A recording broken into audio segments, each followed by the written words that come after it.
So mailalim na sa kanyang unang check-up sa Amerika ang hero dog na si Kabang. Dinala siya mismo ng nurse na tumulong na mangalap ng pondo para sa operasyon ng napingas nitong nguso. May news to go si Bam Alegre.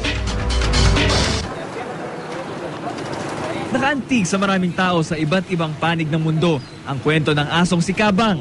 Napingas ang nguso nito matapos iligtas ang anak at pamangkin ng kanyang amo mula sa pagkasagasa ng isang motorsiklo sa Zamboanga. Ang kabayanihan ng aso nabalitaan ng isang nurse sa New York, si Karen Kengott. I came across her story rather by accident on the internet, checking email one night back in February. Bukod sa pagkamangha ay nag-alala rin si Kengott sa kalagayan ni Kabang. Kaya naman naisipan niyang gawin ang Care for Kabang site. I had thought that it might be possible to do some fundraising, but wasn't quite clear how to go about it. And I thought at least getting a website started would be a good place to start. Sa tulong ng website, umabot na sa $22,000 o katumbas ng mahigit 700,000 piso ang nalikom na donasyon para sa operasyon ni Kabang. Personal lang nakita ni Kengott ang tinulungang hero dog sa California.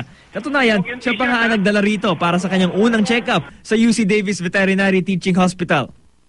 We're on our way for our first appointment at UC Davis to see Dr. Zarzi and First Grady and get a game plan together. Kasama rin nila ang veterinaryo na si Dr. Anton Lim.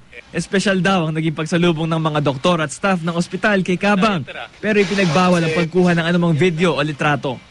Sa October 16 nakatakda ang operasyon ng nguso ni Kabang. Bam Alegre, GMA News.